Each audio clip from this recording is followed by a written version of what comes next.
అందరికీ నమస్కారం. Welcome to our channel. భక్తి మాలికలకు స్వాగతం సుస్వాగతం. శ్రీ సాయినాథాయ నమః. శ్రీ సాయి సచ్చరిత్రము 31వ అధ్యాయం. బాబా సముఖమున మరణించిన వారు సన్యాసి విజయానంద్, బాలారాం మాన్కర్, తాత్యాసాహెబ్ నోల్కర్, మేఘశ్యాముడు, పులి. ఈ అధ్యాయంలో బాబా సన్నిధిలో కొంతమందితో పాటు ఒక పులి కూడా మరణం పొందుటను గూర్చి హేమాడ్ పంతు వర్ణించుచున్నాడు. మరణకాలమున మనసు అందున్న కోరిక కానీ ఆలోచన కానీ ఆ వ్యక్తి భవిష్యత్తును నిర్ణయించును. భగవద్గీత 8వ అధ్యాయమున 5-6 శ్లోకములలో శ్రీకృష్ణుడు ఇట్లు చెప్పి ఉన్నాడు: ఎవరైతే వారి అంత్యదశయందు నన్ను జ్ఞప్తి ఎందుంచుకొందురో వారు నన్ను చేరెదరు. ఎవరైతే ఏదో మరొక దానిని ధ్యానించెదరో వారు దానినే పొందెదరు. అంత్యకాలమందు మనము మంచి ఆలోచనలే మనసునందుంచుకొనగలమను నిశ్చయము లేదు. అనేక మంది అనేక కారణముల వల్ల భయపడి అదరిపోయేదరు. కావున అంత్య సమయమందు మనస్సును నిలకడగా ఏదో మంచి ఆలోచన ఎందే నిలపవలనన్నచో నిత్యము దానిని అభ్యసించుట అవసరము. భగవంతుని ధ్యానము చేయుచు జ్ఞప్తి ఎందుంచుకొని ఎల్లప్పుడూ భగవన్నామస్మరణ చేసినచో మరణకాలమందు గాబరా పడకుండా ఉండగలమని యోగీశ్వరులందరూ మనకు బోధించుచుందురు. భక్తులు యోగ్యులకు సర్వస్వ శరణాగతి చేసెదరు. ఏలన సర్వజ్ఞులకు యోగులు దారి చూపి అంత్యకాలమున సహాయము చేసెదరని వారి నమ్మకము. అటువంటివి కొన్ని ఇచ్చట చెప్పెదము. సన్యాసి విజయానంద్ అను మద్రాసు దేశపు సన్యాసి మానస సరోవరమునకు యాత్రార్థమై బయలుదేరెను. మార్గములో బాబా సంగతి విని షిరిడీలో ఆగెను. అక్కడ హరిద్వారము నుంచి వచ్చిన సన్యాసి యగు సోమదేవస్వామిని కలుసుకొనెను. మానస సరోవరపు యాత్ర గూర్చి వివరములను కనుగొనెను. మానస సరోవరము గంగోత్రికి 500 మైళ్ళ పైన గలదని, ప్రయాణములో కలుగు కష్టములన్నిటినీ ఆ స్వామి వర్ణించెను. మంచు ఎక్కువనియు, భాష ప్రతి 50 క్రోసులకు మారుననియు, భూటాన్ ప్రజల సంశయము నైజమును, వారు యాత్రికులను పెట్టు కష్టములు మొదలగునవి చెప్పెను. దీనిని విని సన్యాసి నిరాశ చెంది యాత్రను మానుకొనెను. అతడు బాబా వద్దకేగి సాష్టాంగ నమస్కారము చేయగా బాబా కోపగించి ఇట్లనెను: ఈ పనికి మాలిన సన్యాసిని తరిమివేయుడు. వాని సాంగత్యము మనకు ఉపయుక్తము కాదు. సన్యాసికి బాబా నైజము తెలియనందున అసంతృప్తి కలిగెను. కూర్చుండి జరుగుచున్న విషయములన్నింటినీ గమనించుచుండెను. అది ఉదయమున జరుగు దర్బారు సమయం. మసీదు భక్తులచే క్రిక్కిరిసియుండెను. వారు బాబాను అనేక విధముల పూజించుచుండిరి. కొందరు వారి పాదములకు అభిషేకము చేయుచుండిరి. వారి బ్రొటన వ్రేలు నుండి తీర్థమును కొందరు త్రాగుచుండిరి. కొందరు దానిని కండ్లకద్దుకొనుచుండిరి. కొందరు బాబా శరీరమునకు అత్తరు చందనములను పూయుచుండిరి. జాతి మత భేదములు లేక అందరూ సేవ చేయుచుండిరి. బాబా తనను కోపించినప్పటికీ అతనికి బాబా యందు ప్రేమ కలిగెను. కావున అతనికి ఆ స్థలము విడిచిపెట్టుటకు ఇష్టము లేకుండెను. అతడు షిరిడీలో 2 రోజులుండిన పిమ్మట తల్లికి జబ్బుగా ఉన్నదని మద్రాసు నుండి ఉత్తరము వచ్చెను. విసుగు చెంది అతడు తన తల్లి వద్దకు పోగోరెను. కానీ బాబా ఆజ్ఞ లేనిదే షిరిడీ విడువలేకుండెను. ఉత్తరము తీసుకొని బాబా దర్శనమునకై వెళ్ళెను. ఇంటికి పోవుటకు బాబా ఆజ్ఞ అడిగెను. సర్వజ్ఞుడగు బాబా ముందు జరగబోవునది గ్రహించి, నీ తల్లిని అంత ప్రేమించువాడవైతే సన్యాసం ఎందుకు పుచ్చుకొంటివి? కాషాయ వస్త్రములు ధరించువానికి దేని యందు అభిమానము చూపుట తగదు. నీ బసకు పోయి హాయిగా కూర్చుండుము. ఓపికతో కొద్ది రోజులు కూర్చుండుము. వాడాలో పెక్కు దొంగలున్నారు. తలుపు గడియ వేసుకొని జాగ్రత్తగా ఉండుము. దొంగలంతయు దోచుకొని పోయేదరు. ధనము ఐశ్వర్యము మొదలగునవి నిత్యము కావు. శరీరము శిథిలమై తుదకు నశించును. దీనిని తెలుసుకొని నీ కర్తవ్యమును చేయుము. ఇహలోక పరలోక వస్తువులన్నింటి యందు గల అభిమానము విడిచిపెట్టుము. ఎవరైతే ఈ ప్రకారముగా చేసి హరి యొక్క పాదములను శరణు వేడుదరో వారు సకల కష్టముల నుండి తప్పించుకొని మోక్షమును పొందెదరు. ఎవరైతే భక్తి ప్రేమలతో భగవంతుని ధ్యానము చేసి మననము చేసెదరో వారికి దేవుడు పరిగెత్తిపోయి సహాయము చేయును. నీ పూర్వపుణ్యము ఎక్కువగుటచే నీవు ఇక్కడికి రాగలిగితివి.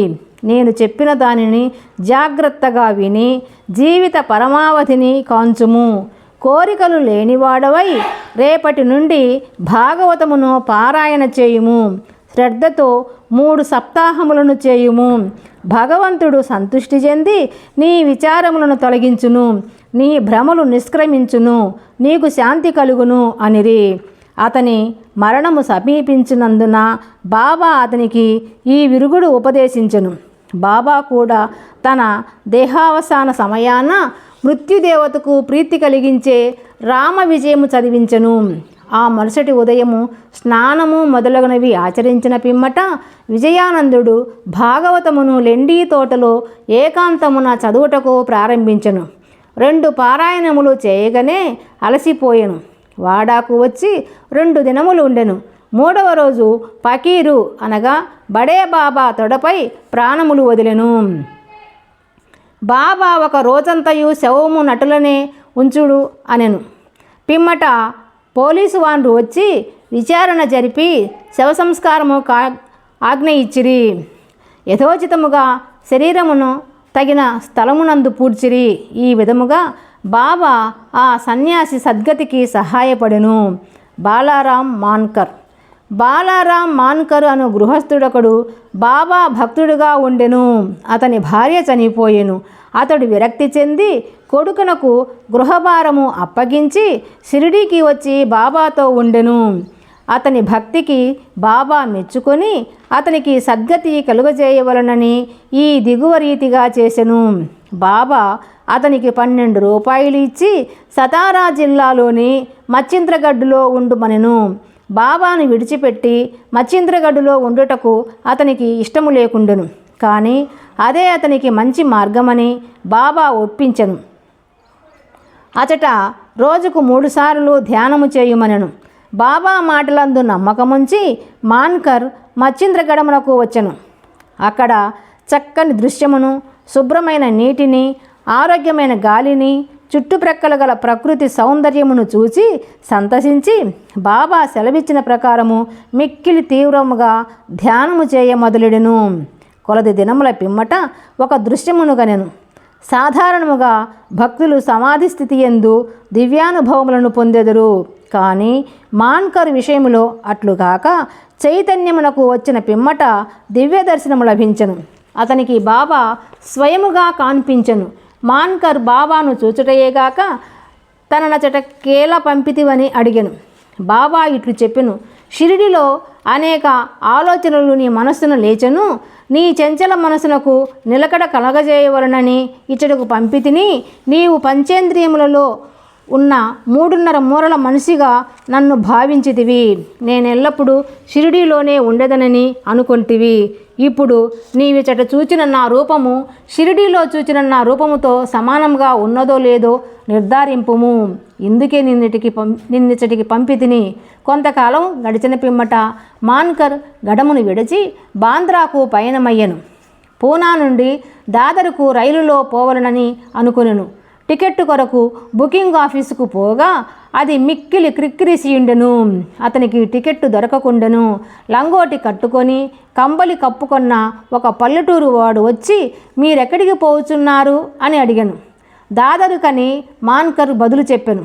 అతడు ఇట్లనెను, దయచేసి నా దాదరు టికెట్టు తీసుకొనుము.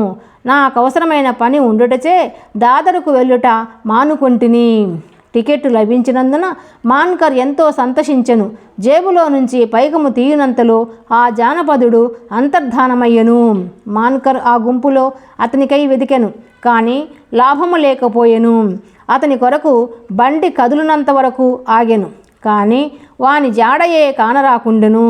మాన్కరుకు కలిగిన వింత అనుభవములందు ఇది 2వది. ఇంటికి పోయి వచ్చి తిరిగి మాన్కర్ షిరిడి చేరను. అప్పటి నుంచి షిరిడీలోనే బాబా పాదములను ఆశ్రయించి ఉండెను. వారి సలహాలను అనుసరించి నడుచుకొనుచుండెను. తుదకు బాబా సముఖమున వారి ఆశీర్వాదములతో ఈ ప్రపంచమును విడిచినందువలన అతడు ఎంతో అదృష్టవంతుడని చెప్పవచ్చును. తాత్యాసాహెబ్ నోల్కర్. తాత్యాసాహెబ్ నోల్కర్ గూర్చి హేమాడ్ పంతు ఏమీయూ చెప్పి ఉండలేదు. వారు షిరిడీలో కాలము చేసినారని మాత్రము చెప్పెను. సాయిలీలా మాసపత్రిక నుండి ఈ వృత్తాంతమును గ్రహించితిమి. 1909 సంవత్సరంలో తాత్యాసాహెబు పండరీపురములో సబ్జడ్జిగా ఉండెను. అప్పుడు నానాసాహెబ్ చాందోర్కర్ అచట మామడతదారుగా ఉండెను. ఇద్దరు చాలాసార్లు కలుసుకొని మాట్లాడుచుండిరి. తాత్యాసాహెబుకు యోగుల యందు నమ్మకము లేకుండెను. నానాసాహెబుకు వారి యందు మిగుల ప్రేమ. అనేక పర్యాయములు నానాసాహెబు నోల్కర్కు బాబా లీలలను చెప్పి షిరిడీకి పోయి వారి దర్శనము చేయుమని బలవంత పెట్టెను. తుదకు 2 షరతులపై నోల్కర్ ఒప్పుకొనెను. అందులో ఒకటి బ్రాహ్మణ వంటవాడు దొరకవలెను, రెండవది బహుకరించుటకు చక్కని నాగపూరు కమలాఫలములు దొరకవలెను. భగవత్ కటాక్షముచే ఈ రెండును తటస్థించెను. ఒక బ్రాహ్మణుడు నానాసాహెబు వద్దకు రాగా అతడు వానిని తాత్యాసాహెబు నోల్కర్ వద్దకు పంపెను. ఎవరో గాని 100 కమలాఫలములను నోల్కర్కు పంపిరి. 2 షరతులు నెరవేరుటచే తాత్యాసాహెబు షిరిడీకి తప్పక పోవలసి వచ్చెను. మొట్టమొదట బాబా అతనిపై కోపగించెను. క్రమముగా బాబా అవతార పురుషుడని తగిన నిదర్శనములు తాత్యాసాహెబు నోల్కర్కు లభించెను. కనుక అతడు బాబా ఎడ మక్కువపడి తన అంత్యదశ వరకు షిరిడీలోనే ఉండెను. తన అంత్యదశలో మత గ్రంథములు పారాయణము వినెను. చివరి సమయములో బాబా పాదతీర్థము అతనికిచ్చిరి. అతని మరణ వార్త విని బాబా ఇట్లనెను, అయ్యో, తాత్య మనకంటే ముందే వెళ్ళిపోయెను, అతనికి పునర్జన్మము లేదు. మేఘశ్యాముడు. 28వ అధ్యాయంలో మేఘుని కథ చెప్పితిమి. మేఘశ్యాముడు మరణించగా గ్రామవాసులందరూ శవము వెంట వెళ్ళిరి. బాబా కూడా వెంబడించెను. బాబా అతని శవంపై పువ్వులు చల్లెను. దహన సంస్కారమైన పిమ్మట బాబా కంట నీళ్లు కారెను. సాధారణ మానవుని వలె బాబా చింతా విచార మగ్నుడైనట్లు కనబడెను. శవమంతయు పూలతో కప్పి దగ్గరి బంధువు వలె ఏడ్చి బాబా మసీదుకు తిరిగి వచ్చెను. యోగులు అనేకులు భక్తులకు సద్గతినిచ్చుట విందుము. కానీ బాబా గొప్పదనము అమోఘమైనది. క్రూరమైన పులి కూడా వారి వలన సద్గతినే పొందెను. ఆ కథయే ఇప్పుడు చెప్పుదుము. పులి. బాబా సమాధి చెందుటకు 7 రోజుల ముందు ఒక విచిత్రమైన సంగతి షిరిడీలో జరిగెను. ఒక నాటు బండి వచ్చి మసీదు ముందర ఆగెను. ఆ బండిపై ఇనుప గొలుసులతో కట్టి ఉంచిన పులి ఉండెను. దాని భయంకరమైన ముఖము వెనుకకు తిరిగి ఉండెను. దానిని 3 దర్వీషులు పెంచుచు ఊరూరా త్రిప్పి డబ్బు సంపాదించుకొనుచుండిరి. అది వారి జీవనోపాధి. ఆ పులి ఏదో జబ్బుతో బాధపడుచుండెను. అన్ని విధముల ఔషధములను వాడిరి. కానీ వారి ప్రయత్నములు నిష్ఫలమయ్యెను. బాబా కీర్తి విని వారు దానిని షిరిడీకి తీసుకుని వచ్చిరి. దానిని గొలుసులతో పట్టుకొని ద్వారము వద్ద నిలబెట్టి దర్వీషులు బాబా వద్దకు పోయి దాని విషయమంతయు బాబాకు చెప్పిరి.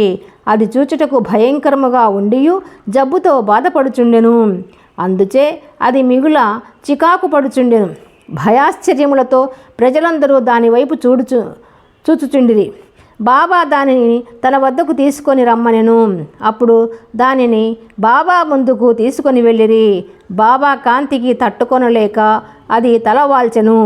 బాబా దాని వైపు చూడగా అది బాబా వైపు ప్రేమతో చూచెను. వెంటనే తన తోకను నేలపై 3 సార్లు కొట్టి తెలివి తప్పి క్రింద పడి చచ్చెను. అది చచ్చుట చూచి దర్వీషులు విరక్తి చెంది విచారములో మునిగిరి. కొంతసేపటికి వారికి తెలివి కలిగెను. ఆ జంతువు రోగముతో బాధపడుచు చచ్చుటకు సిద్ధముగా ఉండుటచే అది బాబా సముఖమున వారి పాదముల వద్ద ప్రాణములు కోల్పోవుట దాని పూర్వజన్మ పుణ్యమే అని భావించిరి. అది వారికి బాకీ పడి ఉండెను. దాని బాకీ తీరిన వెంటనే అది విమోచనము పొంది బాబా పాదముల చెంత ప్రాణములు విడిచినది. యోగుల పాదముల కడ వినమ్రులై ప్రాణములు విడుచువారు రక్షించబడుదురు. వారెంతో పుణ్యము చేయనిదే వారికి అట్టి సద్గతి ఎట్లు కలుగును? 31వ అధ్యాయము సంపూర్ణము. సద్గురు శ్రీ సాయినాథార్పణమస్తు. శుభం భవతు. ఈ వీడియో మీకు నచ్చినట్లయితే లైక్ చేయండి, షేర్ చేయండి, సబ్స్క్రైబ్ చేసుకోండి. మీ అభిప్రాయాలను కామెంట్ రూపంలో తెలియజేయండి ప్లీజ్.